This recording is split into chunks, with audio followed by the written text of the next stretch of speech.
শ্ৰীমন্ত শংকৰদেৱ সংঘৰ ৯৪ সংখ্যক অধিৱেশনৰ ব্যাপক প্ৰস্তুতি ৬, ৭, ৮ আৰু ৯ ফেব্ৰুৱাৰীত অনুষ্ঠিত হ'বলগীয়া এই অধিৱেশনৰ বাবে বৈষ্ণৱ পণ্ডিত সোণাৰাম চুতীয়া সমন্বয় ক্ষেত্ৰত ব্যাপক আয়োজন চলিছে এতিয়া আয়োজক সমিতিৰ জৰিয়তে মোহবন্ধাৰ এৰালতলি পথাৰত দেখা গৈছে ভকত বৈষ্ণৱৰ ব্যাপক তৎপৰতা প্ৰায় ১২০০ বিঘা মাটিকালি সামৰি আয়োজন চলিছে অধিৱেশনৰ বিশাল সভাকক্ষ একেলগে ১০,০০০ ভকত বৈষ্ণৱে আহাৰ গ্ৰহণ কৰিব পৰা ভোজনালয় ২০০ চৌকাৰ ৰন্ধনশালা ৮০০ বিপণী ২০০টা শিবিৰৰ নিৰ্মাণ কাম প্ৰায় আগবাঢ়িছে প্ৰতিটো দিনতেই যোৰহাট জিলাৰ বিভিন্ন প্ৰান্তৰ ভকত বৈষ্ণৱসকল ব্যস্ত হৈছে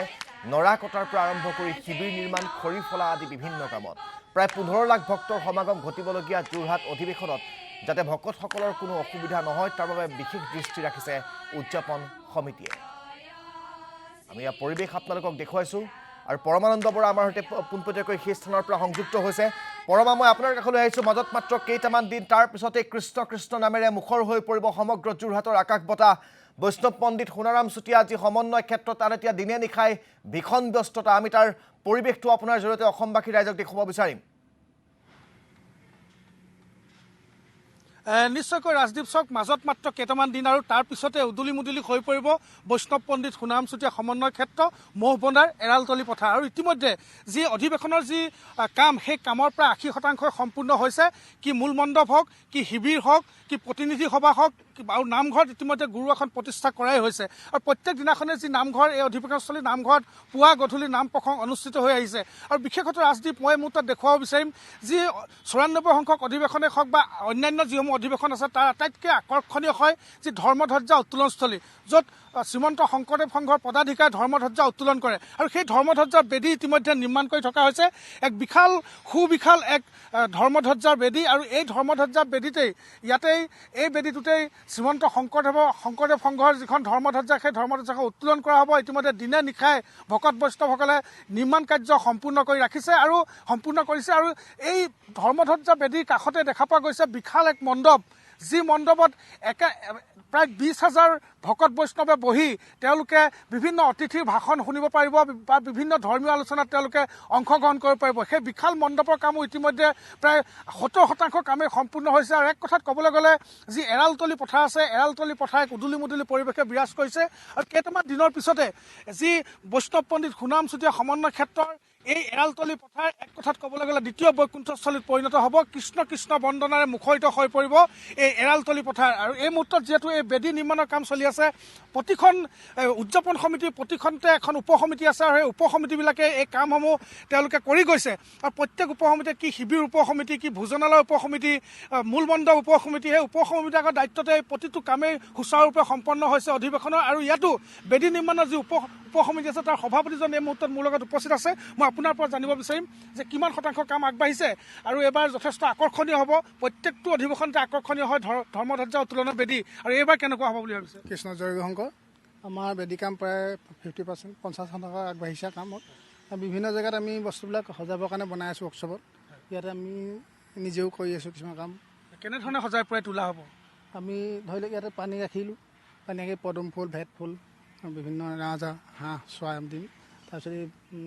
বিভিন্ন ইয়াত ফুল থাকিব ফুলৰ মাজত হৰিণা জীৱ জন্তু ৰাখিম এইফালে আমি এখন চিৰি বনাই দিছোঁ পদাধিকাৰী বাপজনা প্ৰভুজনা আহিবৰ কাৰণে বাটচৰাৰ মুখতে এটা এখন চিৰি বনাই দিয়া হৈছে গৈ আহিবৰ কাৰণে আমি ভাবিছোঁ সুন্দৰকৈ সজাই পৰাই তুলিম বুলি ভাবি আছোঁ কিমান বৈষ্ণৱে আপোনাৰ লগত সমানে কাম কৰি আছে এতিয়া আমাৰ লগত 21জন আছে 21জনে দিনে ৰাতিয়ে কামত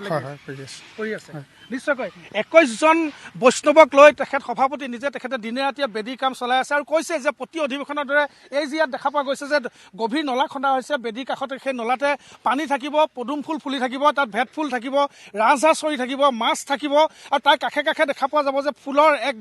ধুনীয়া পুষ্পসজ্জা কৰি তোলা হ'ব যি আচলতে ইয়াত যিহেতু অধিৱেশনত কেতিয়াও কৃত্ৰিম ফুল ব্যৱহাৰ কৰা নহয় সজীৱ ফুল ব্যৱহাৰ কৰা হয় সঁচা ফুল ব্যৱহাৰ কৰে সঁচা ফুলৰ বাগিচা থাকিব তাৰ বাগিচাৰ যি কাষত যিখন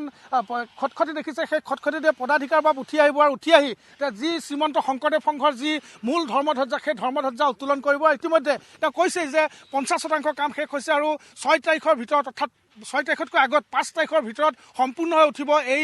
বেদী আৰু তাৰ পিছতে আমি প্ৰতিখন অধিৱেশনতে দেখা পাওঁ যে এই বেদীক লৈ সকলো ব্যস্ত হৈ পৰে সকলোৱে নিজৰ মোবাইলত এখন সেলফি মাৰি অধিৱেশনৰ মুহূৰ্ত নিজৰ মোবাইলতে বন্দী কৰি ৰাখিব বিচাৰে স্মৃতি যুগমীয়া কৰিব বিচাৰে এই বেদীক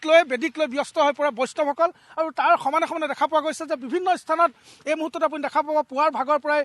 বিভিন্ন জিলাৰ পৰা বা বিভিন্ন প্ৰাথমিক আঞ্চলিকৰ পৰা অহা যিসকল ভকত বৈষ্ণৱ আছে তেওঁলোকে নিজৰ নিজৰ কামত নিজে নিজে বৰ্তি হৈ আছে সকলোৱে আহি শ্ৰমদান কৰিছে শ্ৰমদান কৰি ইয়াত প্ৰায় ৰাজদ্বীপৰ 200টাকৈ শিবিৰ ইয়াত নিৰ্মাণ কৰা হৈছে আৰু সেই 200টা শিবিৰত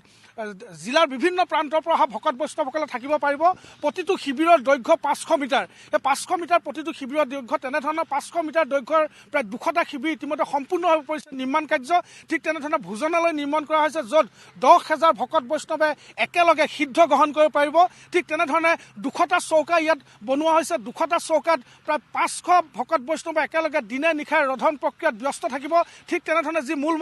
মণ্ডপত প্ৰায় 20,000 15,000 মানুহ একেলগে বহি তেওঁলোকে ধৰ্মীয় আলোচনাত অংশগ্ৰহণ কৰিব পৰা এক ব্যৱস্থা ৰাখিছে আৰু ৰংগমঞ্চ ইতিমধ্যে তৈয়াৰ কৰা হৈছে ৰংগমঞ্চত নিশাৰ ভাগত দুখনকৈ অংকীয়া ভাওনাৰ গুৰুজনাৰ যি অংকীয়া ভাওনা সেই অংকীয়া ভাওনা প্ৰদৰ্শন কৰা হ'ব বা গুৰুজনাৰ যিসমূহ নৃত্য গীত বাদ্য আছে সেইসমূহ প্ৰদৰ্শন কৰা হ'ব আৰু এনেধৰণে অধিৱেশনৰ কামত এতিয়া তৎপৰ হৈ পৰা দেখা পোৱা গৈছে নিশ্চয়কৈ পৰমানন্দ বৰা আপোনাক এই মুহূৰ্তত ধন্যবাদ জ্ঞাপন কৰিছোঁ আমাক বৈষ্ণৱ পণ্ডিত সোণাৰাম চেতিয়া সমন্বয় ক্ষেত্ৰৰ পৰা পোনপটীয়া পৰিৱেশ দেখুওৱাৰ বাবে আৰু মাত্ৰ কেইটামান দিন তাৰ পিছতেই প্ৰায় 1200 বিঘা মাটিকালি সামৰি আয়োজন কৰা এই অধিৱেশনস্থলীত 15 লাখ ভক্তৰ সমাগম ঘটিব উদুলি মুদুলি হৈ পৰিব সমগ্ৰ যোৰহাট কৃষ্ণ কৃষ্ণ নামেৰে মুখৰ হৈ পৰিব গুৰুজনাৰ অমিয়া সৃষ্টিয়ে এক প্ৰকাৰ নান্দনিক পৰিৱেশৰ সৃষ্টি কৰিব সমগ্ৰ যোৰহাটত আৰু তাৰেই প্ৰস্তুতি আপোনালোকে দেখিবলৈ পাইছে এই প্ৰস্তুতি শেষ হ'বলৈ মাজত মাত্ৰ কেইটামান দিন তাৰ পিছতেই হৰিনামৰ ধ্বনি কেৱল মাত্ৰ শুনিবলৈ পোৱা যাব যোৰহাটৰ আকাশে বতাহে বায়ুৱে পানীয়ে